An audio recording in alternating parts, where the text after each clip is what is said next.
Bom dia, boa tarde, boa noite, gente. Estamos aqui para falar de mais um autor importante da sociologia. Hoje nós vamos falar do Karl Marx, tá? Marx nasceu na Alemanha em 1818, viveu até 1883, portanto ele está um pouquinho antes do surgimento mais formalizado da sociologia como ciência. Então sua obra não é estritamente sociológica, né, como a do Durkheim, por exemplo, que a gente estudou. Mas ele lançou as bases para explicar a vida social a partir do modo como os seres humanos produzem socialmente a sua própria existência através do trabalho e da produção, né? E o papel de tudo isso e dos próprios seres humanos na transformação, na formação e na transformação da sociedade, né? O Marx escreveu grandes obras, importantes obras, a mais importante delas, O Capital, que tem 3 volumes. O Capital é uma obra em que o Marx analisa o capitalismo profundamente, mostra como é o funcionamento do capitalismo nas suas entranhas. A gente vai falar um pouquinhozinho disso já já.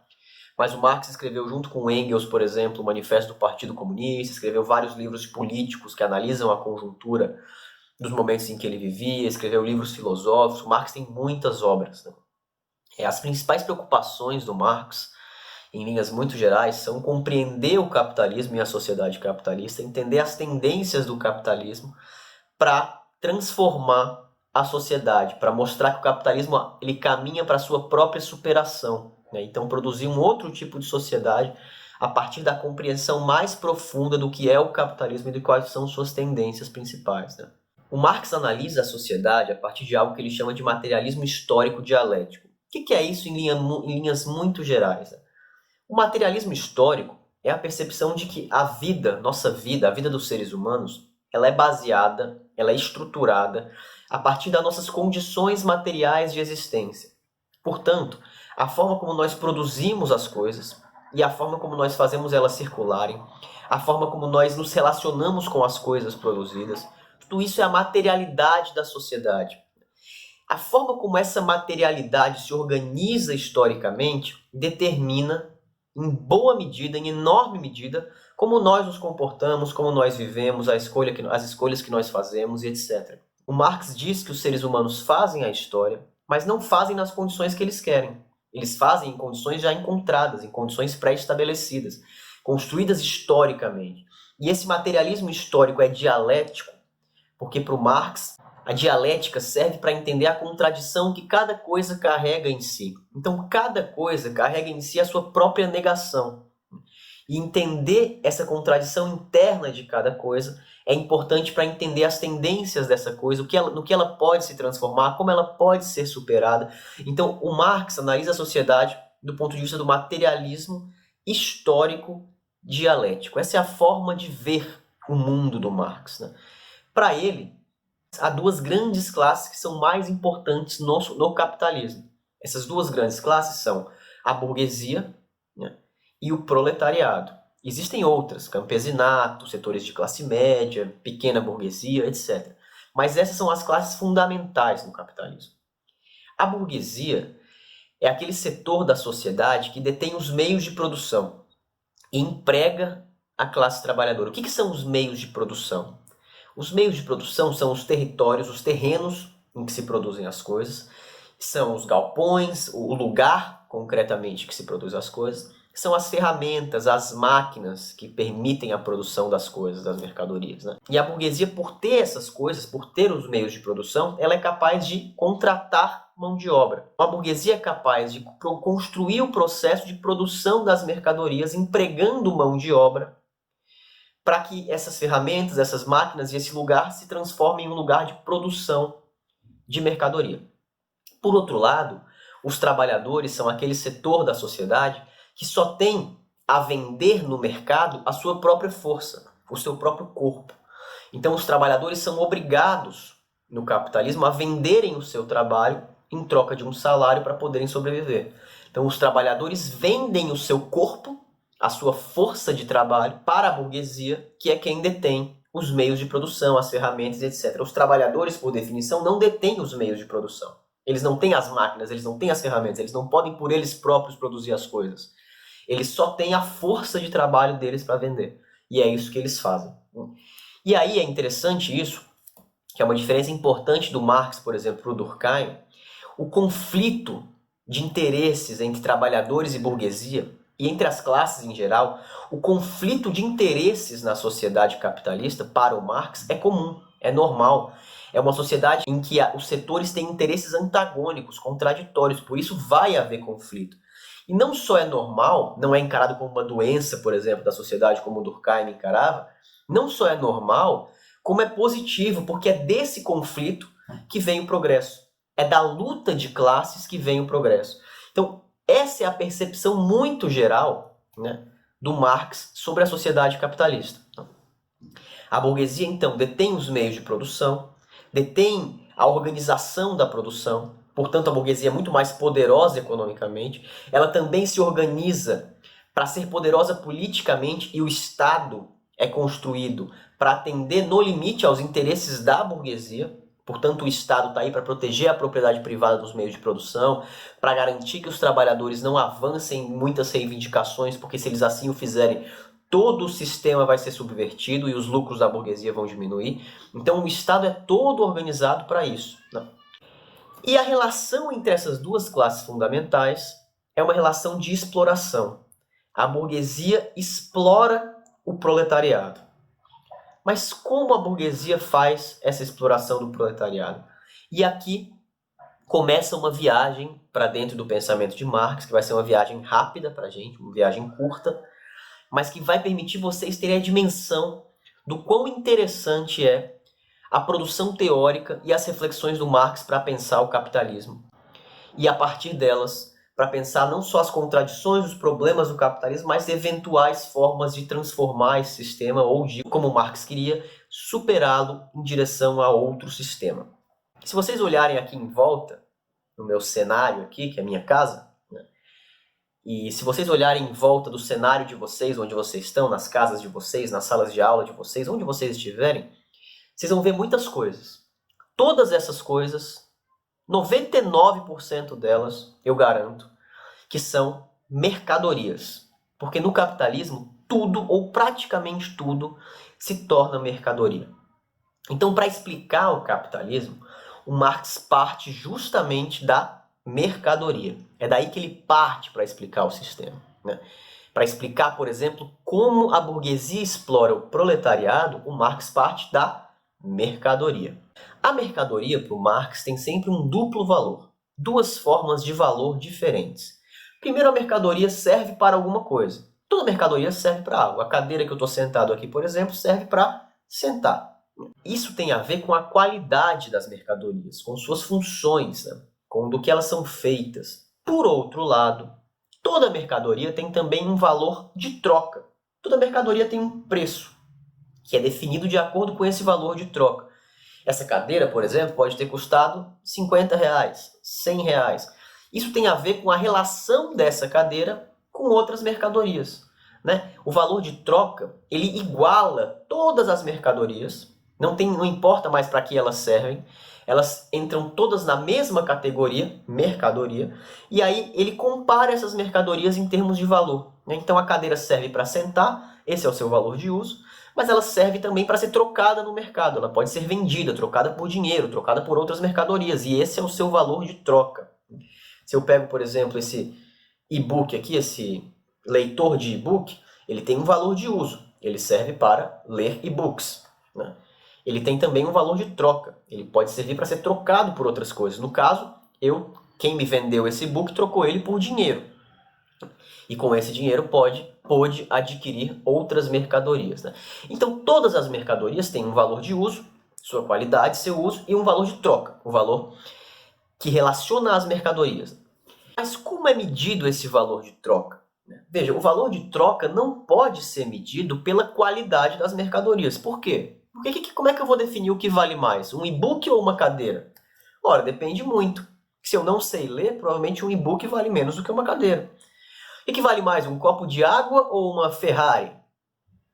Não sei. Se eu estiver morrendo de sede no meio do deserto, um copo de água vale muito mais do que uma Ferrari. Então o valor de troca das mercadorias não pode ser definido pela sua qualidade. Não é o valor de uso de uma mercadoria que define o seu valor de troca. É outra coisa.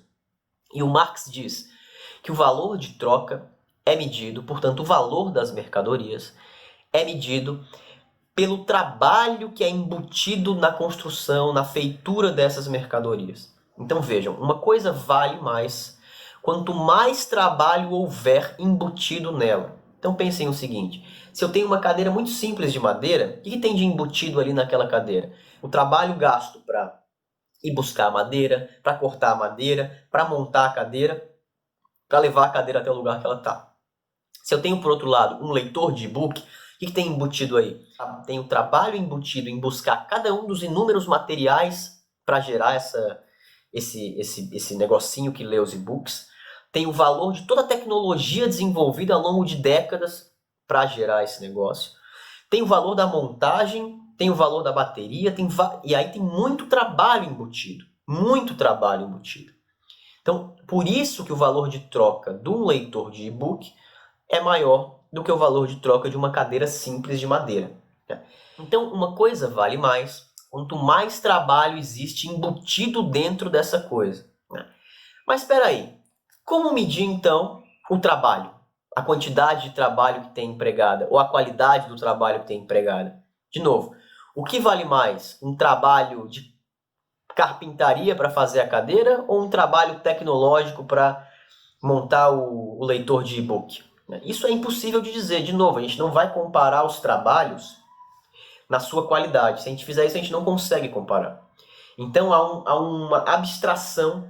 Assim como todas as mercadorias passam a ser iguais, equivalentes, na verdade, no mercado, todo o trabalho também passa a ser equivalente no mercado.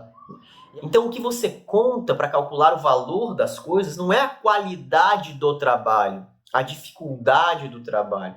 É o tempo de trabalho necessário para fazer essa mercadoria. Então veja, foi muito mais tempo gasto para construir isso aqui ao longo de décadas, desde a produção tecnológica, etc., até chegar na montagem desse aparelho específico, do que o tempo gasto para fazer essa cadeira na qual eu estou sentado. Mas vejam, então digamos que eu tenho uma empresa, eu produzo um pincel, um pincel para pintar um quadro. E eu produzo esse pincel em 5 horas, e o meu concorrente produz em 2 horas. Isso significa que o meu pincel produzido em mais tempo de trabalho vai valer mais? Não. Não, porque o Marx fala do tempo de trabalho socialmente necessário. Então vejam, o tempo de trabalho que conta para calcular o valor não é o tempo específico gasto por um trabalhador para fazer, é um tempo médio. É um tempo médio, porque vejam, se eu gasto 5 horas para fazer a mesma coisa que o outro gasta 2 horas, e eu vou vender o meu mais caro por isso, simplesmente ninguém vai comprar. Porque tem o mais barato do cara que é muito mais eficiente que eu, inclusive. Então o tempo de trabalho calculado é o tempo socialmente necessário. Esse é o tempo de trabalho que produz valor. Então, aos poucos, a gente vai compreendendo para o Marx como funciona o mercado e as bases do capitalismo. Então, vocês viram por que o trabalho é tão importante para o Marx e por que o trabalhador é tão importante para o Marx.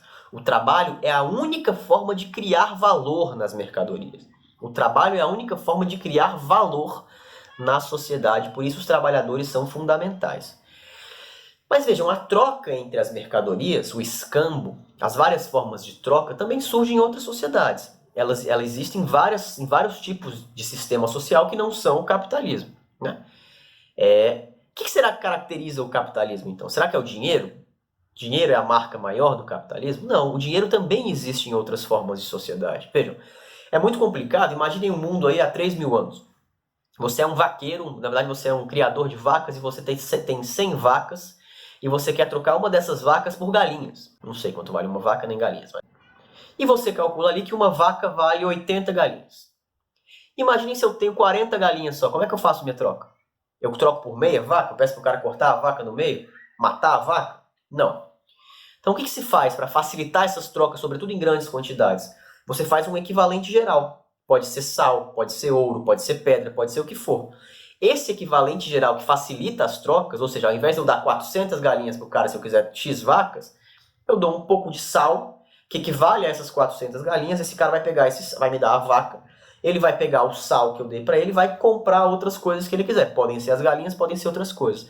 Isso é um equivalente geral. O dinheiro é um equivalente geral na sociedade. Ele serve para facilitar as trocas. Ele não é característico apenas do capitalismo.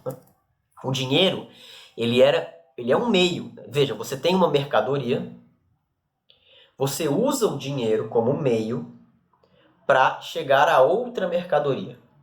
O dinheiro foi criado para isso, para facilitar as trocas. O meu objetivo nessa troca é ter outra mercadoria. Eu estou precisando de outra mercadoria, portanto eu uso o dinheiro para chegar até essa outra mercadoria que é o tempo que eu estou precisando. Mas aí, em algum momento, essa lógica começa a se transformar. Com as grandes navegações, com o acúmulo de ouro que a Europa teve, com a pilhagem da América Latina, com um acúmulo enorme de equivalente geral, de dinheiro, de ouro, de metais preciosos, etc., que a Europa teve, criou-se condições para que essa lógica fosse começando a mudar, essa lógica de troca.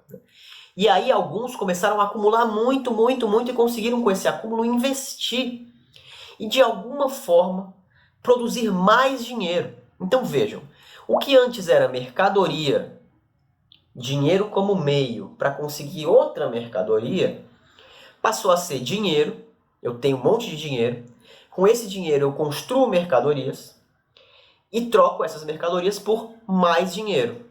Ou seja, o dinheiro que antes era um meio, ele passa a ser um fim. Então se comprava as mercadorias para revendê-las, se mexia nelas, se produzia mercadorias para revendê-las, e isso vai mudando um pouco a lógica. Mas como é possível produzir dinheiro a partir do dinheiro? Como é que o dinheiro, como é que 10 reais podem se transformar em 15 reais? Tendo uma mercadoria, uma troca de mercadorias ali no meio. O dinheiro pode gerar dinheiro? Se o dinheiro é uma expressão do valor, como é que ele pode se autovalorizar? Como é que ele mesmo se valoriza? Vejam, só o que cria valor é o trabalho. Então, o que aconteceu foi que alguns comerciantes começaram a acumular tanto dinheiro, que com esse dinheiro eles começaram a comprar os meios de produção, as máquinas, as ferramentas, os terrenos, e a empregar trabalho. E esse trabalho empregado gera valor nessas mercadorias. Pensemos o seguinte, eu tenho essas 3 peças aqui, tá? Elas somadas, eu comprei elas por 10 reais, ou eu produzi elas por 10 reais. Gastei 10 reais para produzir essas peças. Eu monto elas e vendo no final um pincel montado por 12 reais. Como é que essas mesmas peças que valiam 10 reais antes passaram a valer 12 reais aqui? É simples. Para você montar essas peças, você precisou comprar uma força de trabalho. Então, algum trabalhador pegou essas peças, juntou essas peças com a força do seu trabalho e transformou aquelas peças soltas num pincel. Isso gera valor. O trabalho desse cara que fez isso gera valor. Por isso esse pincel final vale mais do que aquelas peças iniciais. Então, antes eu tinha 10 reais, comprei essas peças e contratei um trabalhador para ele montar. O trabalhador montou, quando ele montou ele botou valor aqui dentro e a soma daqueles 10 reais, consegui contratar o trabalhador e as peças, a partir daquela soma eu consigo 12 reais. Portanto, eu tenho aqui um lucro. Eu lucrei com esse cenário. Então vejam, antes eu tinha uma mercadoria, usava o dinheiro para trocar, queria ter outra mercadoria. Agora não, eu tenho dinheiro para investir, eu invisto em meios de produção, invisto em bens de capital, invisto em força de trabalho, junto tudo isso, o trabalho produz valor aqui e eu vendo o que eu produzir por mais dinheiro do que o que eu tinha antes. O dinheiro então passa a ser um fim e aí está o lucro. Esse lucro vem da onde? Esse lucro vem de um negócio que o Marx chama de mais-valia. Né? O que é a mais-valia? A mais-valia é justamente o trabalho apropriado pelo capitalista. O trabalhador coloca valor naquela mercadoria, esse valor é agregado àquele preço inicial, e o capitalista se apropria desse valor para o seu próprio bolso. Isso é a mais-valia. Esse valor a mais que gera o lucro é a mais-valia. Então imagine o seguinte, digamos que um trabalhador trabalhe durante 8 horas por dia. Durante 3 horas desse trabalho, ele gera valor o suficiente para pagar o salário dele. Então o capitalista vai pagar o salário dele, que ele precisa pagar porque o trabalhador precisa sobreviver para poder continuar trabalhando e gerando valor. Então o capitalista paga o salário dele equivalente às 3 primeiras horas de trabalho. Então nessas 3 primeiras horas ele está trabalhando, digamos, para si mesmo, para o que ele ganha. As outras 5 horas de trabalho que ele tem no dia, ele continua produzindo valor. Esse valor produzido a mais pelo trabalhador, ele gera a mais-valia, que vai ser a origem do lucro do capitalista. O trabalhador é obrigado a vender sua força de trabalho porque ele não detém os meios de produção, não detém as ferramentas, não detém as máquinas. Então ele é obrigado a ser explorado pelo capitalista. E essa é a forma que se explica a exploração do trabalhador pelo capitalista. O capitalista se apropria de parte do trabalho do trabalhador. E o trabalhador não pode se livrar disso porque ele é obrigado a vender o seu trabalho, porque sem vender o seu trabalho ele não ganha um salário para sobreviver. A única forma que o trabalhador tem de se colocar no mercado capitalista é vendendo sua força de trabalho. Marx explica assim a exploração do proletariado, da classe trabalhadora pela burguesia. Então vejam que o Marx tenta explicar o capitalismo.